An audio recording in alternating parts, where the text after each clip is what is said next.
اگر وہ یہودی ایجنٹ تھا تو اس نے پھر اسرائیل کی حیثیت کو تسلیم کیوں نہیں کیا؟ کس چیز کا خوف تھا جس نے اس کو روکے رکھا؟ اگر کسی چیز کا خوف تھا تو اس کو اپنے خدا کا خوف تھا، اسے فلسطین کے لوگوں کا خوف تھا، اسے دنیا کے ان مسلمانوں کا خوف تھا جو اسلام کی بات کرتے ہیں اور جہاں جہاں ظلم ہو رہا ہے ان کے حوالے سے آواز اٹھانا اپنا اولین فرض سمجھتے ہیں۔ اس آدمی کو خوف تھا کہ جس ریاست مدینہ کی وہ بات کرتا ہے اس ریاست مدینہ کے لیے کون کون سے قربانیاں جو دینی پڑتی ہیں۔ میں کچھ جذباتی گفتگو نہیں کر رہی، نہ میں کسی جذبات کی طرف لوگوں کو لے کر جانا چاہتی ہوں، میں صرف آپ کے سامنے ایک بات کر رہی ہوں۔ اگر وہ یہودی ایجنٹ تھا تو وہ اسرائیل کو تسلیم کر لیتا۔ اسرائیل کو تسلیم کرنے کے ساتھ ہی بہت ساری انویسٹمنٹ پاکستان کے اندر آ سکتی تھی، پاکستان کی اکانومی بوسٹ ہو سکتی تھی۔ جو مغربی ممالک پاکستان کے اوپر پریشر ڈالنے کی کوشش کر رہے تھے یا ڈال رہے تھے انکلوڈنگ امریکہ، تو پاکستان کے لیے تو بڑے اچھے تھے، بڑے بہترین راستے تھے۔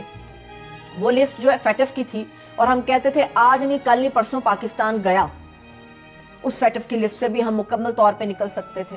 پاکستان میں دودھ اور شہد کی نہریں بہہ سکتی تھی، کیونکہ جس کنٹری نے اسرائیل کو ایکسپٹ کیا، اس کی حیثیت کو تسلیم کیا، ان کے اندر ہم نے دیکھا کہ دودھ اور شہد کی نہریں بہی، تعلقات اچھے ہو گئے، دفاعی لحاظ سے بھی، اکانومی کے لحاظ سے بھی۔ بہت بڑے بڑے انویسٹرز تھے جنہوں نے اپنا سرمایہ انویسٹ کر دیا۔ پاکستان کے اندر اس شخص نے ایسا نہیں کیا۔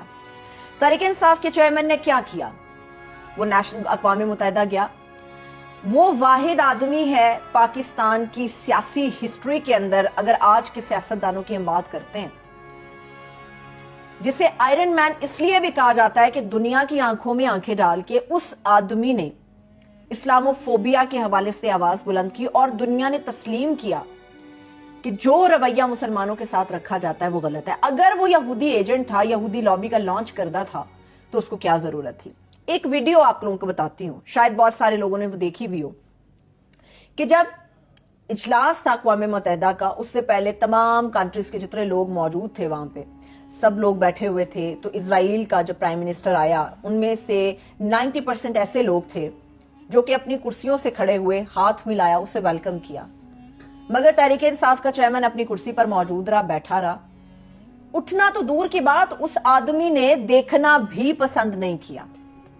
پھر کس طرح سے الزام لگایا جاتا ہے کہ اسرائیل نے تحریک انصاف یا اس کے چیئرمین کی حمایت کر دی اس کے لیے، اور یہ ثابت کیا وہ یہودی ایجنٹ ہے۔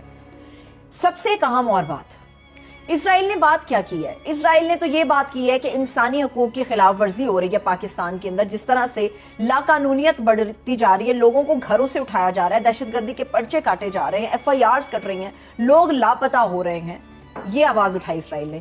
یقینی طور پہ اسے بات کرنا نہیں بنتی کیونکہ فلسطین کے اندر بھی وہ یہ سب کچھ کر رہا ہے، مگر بات اگر پاکستان کی اور تحریک انصاف کے چیئرمین کی ہے تو اسرائیل نے تو کہیں تحریک انصاف کا نام نہیں لیا، اسرائیل نے تو کہیں پہ تحریک انصاف کے چیئرمین کی بات نہیں کی، اسرائیل نے تو کہیں پہ بھی تحریک انصاف کے سپورٹرز کا نام نہیں لیا، ان کی بات نہیں کی۔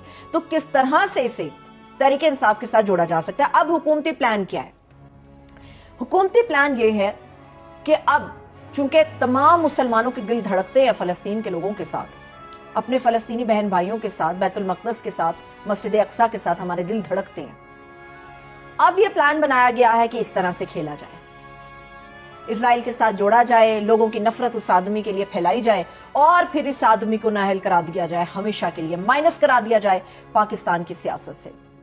پہلے ہی وہ چند گھنٹے پہلے اس نے ایک انٹرویو دیا اور اس میں اس نے بتا دیا ہے کہ ممکن ہے کہ کمنگ منڈے اور نیکسٹ ویک کسی بھی دن اس کو اریسٹ کر لیا جائے گا۔ وہ 100% شور ہے اس بارے میں۔